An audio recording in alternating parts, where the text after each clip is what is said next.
एक प्राचीन जंगल के बीचों बीच खड़ा था प्रसिद्ध विलो कॉटेज। इसकी मौजूदगी परछाइयों में ढकी हुई थी, एक समय का अवशेष जो भुला दिया गया था।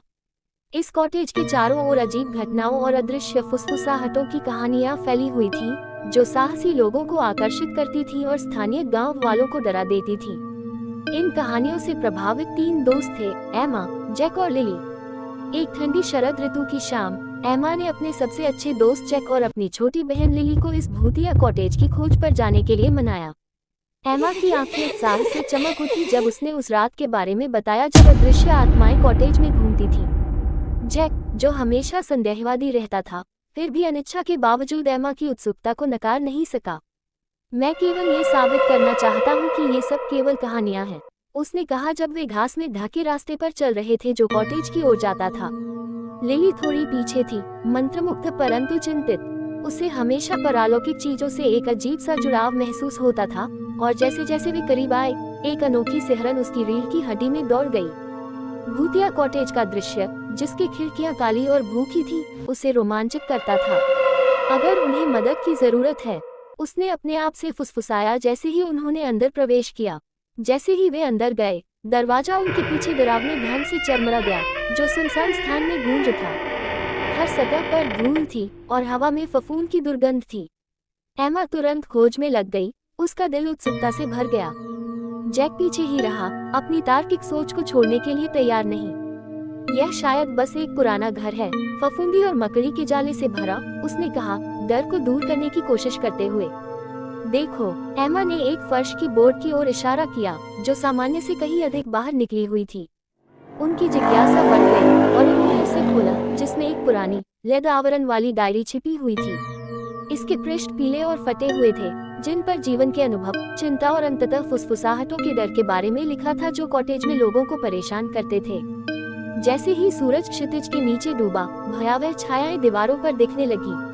तीनों ने एक हल्की सी जलती लालटेन के चारों ओर बैठकर डायरी से पढ़ना शुरू किया। शब्द एक परिवार की जीवित कहानियों की एक स्पष्ट तस्वीर उतार रहे थे, जो कॉटेज में खुशी से रहते थे, लेकिन धीरे धीरे डर और दुख में बदल गए। ठीक जैसे ही घड़ी ने आधी रात को बयां किया, एक अदृश्य फुसफुसाहट ने चुप्पी को चीर दिया। एमा का दिल तेजी से धड़कने लगा।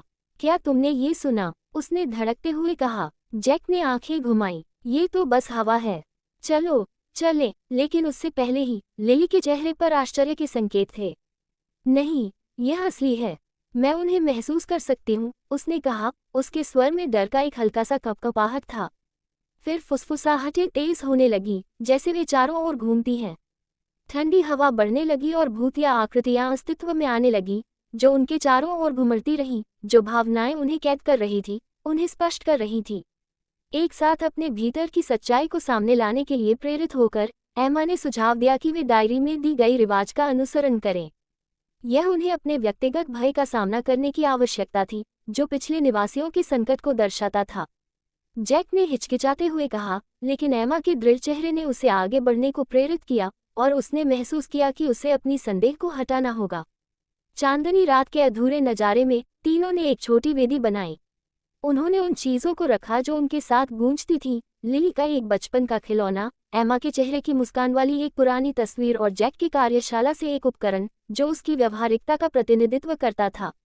जैसे ही उन्होंने आत्माओं का आह्वान किया, वातावरण में एक स्पष्ट बदलाव आया, फुसफुसाहटें अधिक तीव्र और निराशाजनक होती गईं। अचानक कॉटेज का माहौल पूरा बदल गया। ठंडी हवा घुमड़ने लगी और छायाएं अधिक स्पष्टता के साथ दिखने लगीं। स्पिरिट्स, जो कभी बिछड़ गए थे, अपनी अंतिम कहानी साझा करना चाहते थे। उनकी पीड़ा और डर एक अमानवीय लेकिन साहसी कहानी में गूंजने लगा।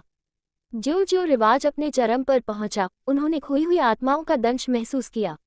एक दूसरे के भय का सामना करते हुए, उन्होंने पिछले निवासियों की परेशानियों को अनलॉक किया। एमा ने हिम्मत दिखाई, जैक ने अपनी शंकाओं को दूर किया, और लिली ने अपने संवेदनशील दिल से आत्माओं का दर्द महसूस किया।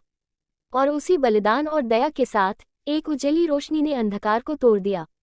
फुसफुसाहटें सौम्य और मधुर आवाजों में बदल गईं, जिन्होंने उन्हें धन्यवाद दिया, क्योंकि आत्माएं प्रकाश की ओर बढ़ने लगीं, और कॉटेज एक शांत प्रकाश में स्नान करने लगा। जब अंततः आत्माएं मुक्त हो गईं, तो विलो कॉटेज से भारी बोझ उठ गया। तीनों बाहर कदम रख रहे थे, ठंडी रात की हवा में। एमा, जैक और लिली एक साथ खड़े हुए अपने दिलों में हल्का सा भार महसूस कर रहे थे। उन्होंने अपने भीतर और बाहर दोनों ही भय का सामना किया था। जैसे ही सूरज ने उगना शुरू किया, जंगल के भीतर गर्माहट बिखेरने लगा। तीनों ने कॉटेज की ओर एक नज़र डाली, जो अब दुख और अंधकार से मुक्त हो चुका था। नई हिम्मत के साथ और गहरी संबंधों के साथ वे अपनी अगली साहसिकता पर निकले, हमेशा के लिए उन अनुभवों के बंधन से जुड़े रहे जो उन्होंने विलो कॉटेज में साझा किए।